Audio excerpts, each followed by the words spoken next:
ونصلي على رسوله الكريم بسم اللہ الرحمن الرحیم۔ صرف 5 منٹ کا مدرسہ قرآن و حدیث کی روشنی میں۔ 6 ربیع الاول۔ نمبر 1 اسلامی تاریخ، اصحاب القریہ یعنی بستی والے۔ سورہ یاسین میں اللہ تعالیٰ نے لوگوں کی عبرت کے لیے ایک بستی والوں کا تذکرہ کیا ہے۔ ان لوگوں کے درمیان سے شرک و کفر اور شر و فساد کو دور کرنے نیز ان کی ہدایت و رہنمائی کے لیے اللہ تعالیٰ نے پہلے 2 پیغمبروں کو بھیجا، مگر بستی والوں نے نہیں مانا اور ان کی دعوت کو ٹھکرا دیا۔ اللہ تعالیٰ نے ایک اور پیغمبر کو ان کے ساتھ کر دیا۔ تینوں پیغمبروں نے وہاں کے رہنے والوں کو یقین دلایا کہ ہم اللہ کے پیغمبر اور رسول ہیں، مگر اس پر بھی ان لوگوں نے نہیں مانا، مذاق اڑانے لگے اور مار ڈالنے کی دھمکی دینے لگے۔ ایسی حالت میں بستی کے کنارے رہنے والے ایک نیک آدمی نے آ کر کہا، اے میری قوم کے لوگوں، اللہ کے ان پیغمبروں کی بات مانو جو تمہیں حق کی راہ دکھاتے ہیں، اور میں تو اسی ایک خالق و مالک کی عبادت کرتا ہوں جس نے ہمیں پیدا کیا اور مرنے کے بعد اسی کی طرف لوٹ کر جانا ہے۔ لیکن ان کی بات ماننے کے بجائے قوم نے غصے میں آ کر انہیں شہید کر دیا۔ اللہ تعالیٰ نے اس نیک آدمی کو ایمانی جرأت اور پیغمبروں کی تصدیق کرنے کی وجہ سے انعام کے طور پر جنت عطا فرمائی۔ وہ اس پاکیزہ مقام کو دیکھ کر کہنے لگا کہ کاش میری قوم اللہ تعالیٰ کی عطا کردہ ان نعمتوں کو دیکھ لیتی۔ پھر جب قوم کے لوگوں نے ان پیغمبروں کی نافرمانی کی اور ظلم و ستم میں حد سے آگے بڑھ گئے تو اللہ تعالیٰ نے عذاب نازل کیا اور ایک ہولناک چیخ نے پوری قوم کو ہلاک کر دیا۔ نمبر 2 حضور صلی اللہ علیہ وسلم کا معجزہ۔ نجاشی کے وفات کی اطلاع دینا۔ جس دن ملک حبشہ کے بادشاہ نجاشی کی وفات ہوئی، اسی دن رسول اللہ صلی اللہ علیہ وسلم نے صحابہ رضی اللہ عنہم کو اس واقعے کی اطلاع دے دی اور فرمایا اپنے بھائی کے لیے دعائے مغفرت کرو۔ حالانکہ مدینے سے حبشہ کی دوری ہزاروں کلومیٹر ہے، اتنی دوری کے باوجود خبر دینا یہ آپ صلی اللہ علیہ وسلم کا کھلا ہوا معجزہ ہے۔ نمبر 3 ایک فرض کے بارے میں، شوہر پر بیوی کا خرچہ۔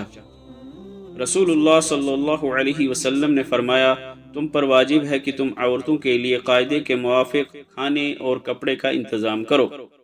فائدہ، شوہر پر واجب ہے کہ وہ بیوی کے لیے اپنی حیثیت کے مطابق روٹی اور کپڑے کا انتظام کرے۔ نمبر 4 ایک سنت کے بارے میں، نیکیوں پر جمع رہنے کی دعا۔ رسول اللہ صلی اللہ علیہ وسلم یہ دعا پڑھتے، اللہم مصرف القلوب صرف قلوبنا علی طاعتک۔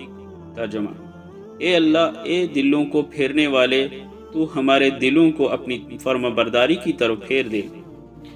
نمبر 5 ایک اہم عمل کی فضیلت، میت کے گھر والوں کو کھانا بھیجنا۔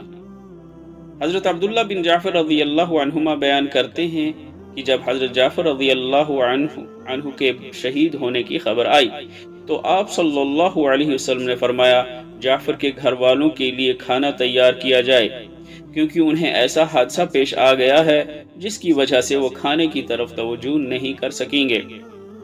فائدہ، میت کے گھر والوں کو کھانا وغیرہ پہنچانا باعث اجر و ثواب ہے۔ نمبر 6 ایک گناہ کے بارے میں، بخل و کنجوسی کرنا۔ قرآن میں اللہ تعالیٰ فرماتا ہے، جو لوگ خود بھی کنجوسی کرتے ہیں اور دوسروں کو بھی کنجوسی کرنا سکھاتے ہیں اور جو کچھ اللہ تعالیٰ نے اپنے فضل سے ان کو دیا ہے اس کو چھپاتے ہیں، تو ہم نے ایسے نافرمانوں کے لیے ذلیل کرنے والا عذاب تیار کر رکھا ہے۔ نمبر 7 دنیا کے بارے میں، دنیا کی چیزیں یہیں رہ جائیں گی۔ قرآن میں اللہ تعالیٰ فرماتا ہے، دنیا کی یہ ساری چیزیں دنیاوی زندگی میں ہی برتنے کے لیے ہیں، آخرت میں یہ سب کام نہیں آئیں گی، اور آخرت اور اس کی نعمتیں تیرے رب کے یہاں انہی کے لیے ہیں جو ڈرتے ہیں۔ نمبر 8 آخرت کے بارے میں، جنتی اللہ کا دیدار کریں گے۔ رسول اللہ صلی اللہ علیہ وسلم نے 14ویں رات میں چاند کو دیکھا اور فرمایا، تم لوگ اپنے رب کو اسی طرح دیکھو گے جس طرح اس چاند کو دیکھ رہے ہو، تم ان کو دیکھنے میں کسی قسم کی پریشانی محسوس نہیں کرو گے۔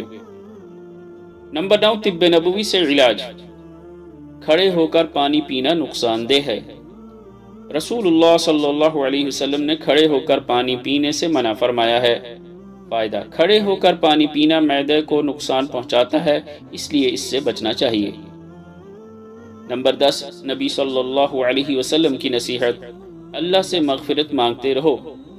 رسول اللہ صلی اللہ علیہ وسلم نے فرمایا کہ اللہ تعالیٰ فرماتا ہے، اے آدم کے بیٹے، بے شک جب تک تو مجھ سے مانگتا رہے گا اور مجھ سے مغفرت کی امید رکھے گا، میں تجھ کو معاف کرتا رہوں گا۔